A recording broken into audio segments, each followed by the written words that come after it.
Good morning, Alex. It's Wednesday, August 24th, I believe. Yes, that's right.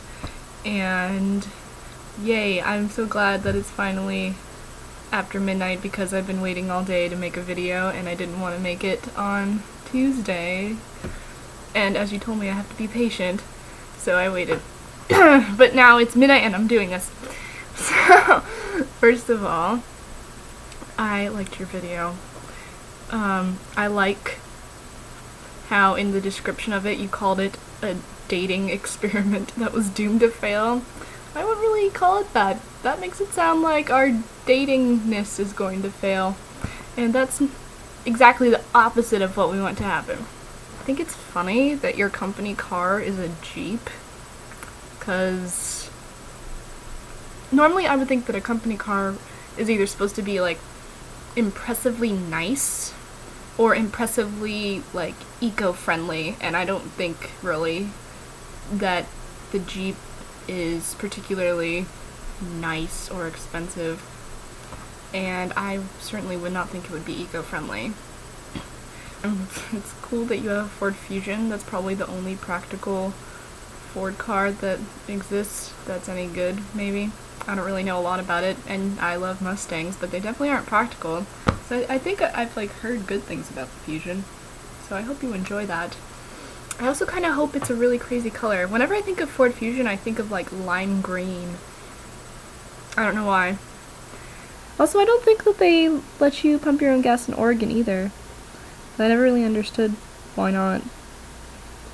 So you just really don't trust people with that in those places or something? I don't know. Your place of where you ate sounds good. I'm glad the homemade chips were good. So yes, I know how much you love homemade chips, and I think they sound good because you said they weren't greasy, and you know how much I hate greasy things.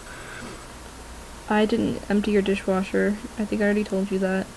And that ended up being a good thing since I almost missed my plane, even though it sat on the runway for half an hour after I got on it. Or whatever, but yeah, sorry I didn't empty your dishwasher. And I'm impressed that you know that thing about Speaker for the Dead, because I tend to not read introductions to books ever if I can help it. Sometimes I do if I've read the book and then I liked it, and then I'll go back and read it, but I never read it beforehand because I don't want it to have any spoilers. And I'm crazy and I don't like reading introductions to books. Nope, I don't. Unless it's an author I'm really interested in. I wouldn't say no to reading an introduction by J.K. Rowling or John Green, but if it's an author I don't really have any particular interest in what they have to say about their writing, then I don't read it. Like The Scarlet Letter, or any other book like The Scarlet Letter. Is that horrible story about that kid who got thrown off that 4-story building, and I assumed that he died because he was a baby who got thrown off a 4-story building, and they didn't say he didn't. Well, I watched the news later on and they said that he's actually in critical condition.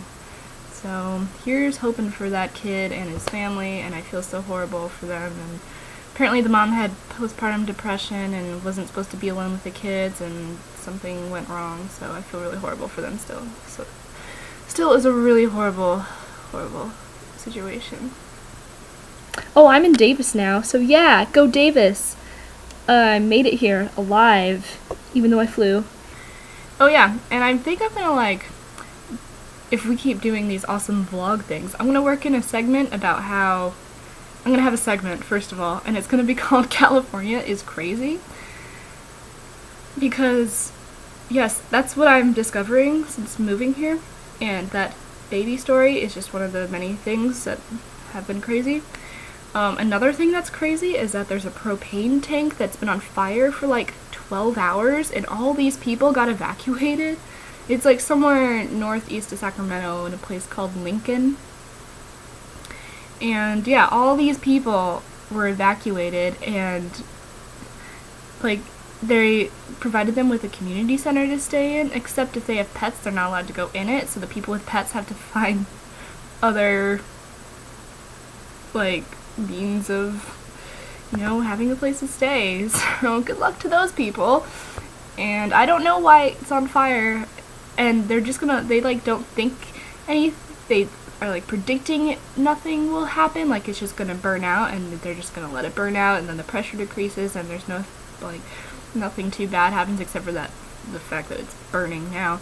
But what could happen is that the pressure could not be released as it burns, and then it could set other tanks on fire, and there could be a gigantic explosion that would like destroy all these people's homes, basically. And some of them refuse to leave. It's just like Arizona when there's a fire and the people in Flagstaff are like, no, I'm not leaving, and you're like, dude, it's just your house, I know you're attached to it, but save yourself. Also, California is trying to pass a law that requires people to microchip their pets, which I think is a really good idea. When you think about how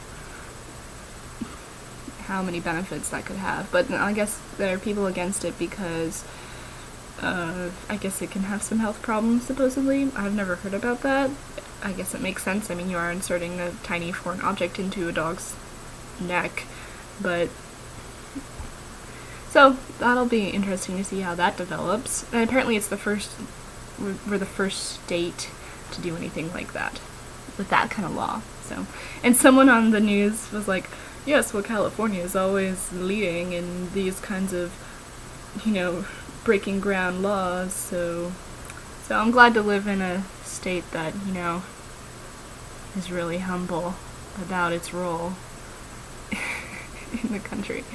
Okay, Hugh Laurie was on Craig Ferguson on Tuesday night, so you should check that out. It's not like really awesome, but I think you would enjoy it. See, I'm working on my financial aid stuff for Davis, and it's really confusing, and they're like charging me for stuff and like offering me loans, and I don't really understand when I'm supposed to do that, so that's something I get to work through. In Austin, they have some kind of new like magazine there. God, this is a long video. I have so much to tell you. There's a magazine there called like the Austin Chronicle or something, and they printed this giant page ad that says, have you ever had sex with Rick Perry? And then you're supposed to send it in if you have, and it's just supposed to be uncovering scandals like that. Also, Rick Perry's was on the news a lot today because he's comparing the struggles of the GOP to civil rights struggles. So people are not having that, especially Al Sharpton, who is one of the people I watched talk about it today, and he was not going for that comparison. So you know how in the fourth Harry Potter book they have the omnioculars, things that allow you to like pause the action and rewind and see it again and whatever. Well, apparently someone has come out with actual ones, and I will post a link below my video about it. And I think it's kind of a funny idea. In the book, I always thought, because they're like, oh, they're so cool, but then Harry's like, oh, I'm looking at the omnioculars and I missed all the action. So to me, I was like, yeah, you don't want that, because you're just gonna not experience your life if you just keep replaying stuff. But I guess it still could be cool. I don't know. Also, I still haven't turned on my air conditioning, so suck it. It's like 80 something in here and you would be super uncomfortable. And I am a little bit, but saving on my electricity. Oh yeah, I just saw some guy play like a drum solo on Letterman, and he had like the most epic drum set. I think his name was Gavin Harrison, and he had just like a million drums. So I'm gonna wrap this up because, oh my god, I didn't tell you! I'm reading the Bermuda Triangle because they didn't have 13 little blue envelopes at Borders, and it's about these three girls, and they're all best friends, and one goes off to college prep camp or something over the summer, and then the other two start a relationship with each other, and then the girl comes back, and it's just messy because all the dynamic of their friendships is all different, and it's just confusing, and they're confused about their sexuality and stuff. So this is actually the book that was banned and all that jazz. We're talking about this book, not the other one, which makes sense, because the other one did. If I read like the plot summary of the other one, it didn't really seem to to be controversial, but this one has lesbianism in it, so maybe that's it. Though I am still waiting for something offensive to happen, and so far I haven't come across anything offensive. So I am on Team Maureen Johnson. Don't ban this book. And I love you. Oh wait, no! You were in an earthquake today! Damn you! I was supposed to be in an earthquake first! I just moved to California! You're in New Jersey! What the hell? Alright, I'm gonna make you late for work in the morning because you're gonna watch this incredibly long video. So, I love you.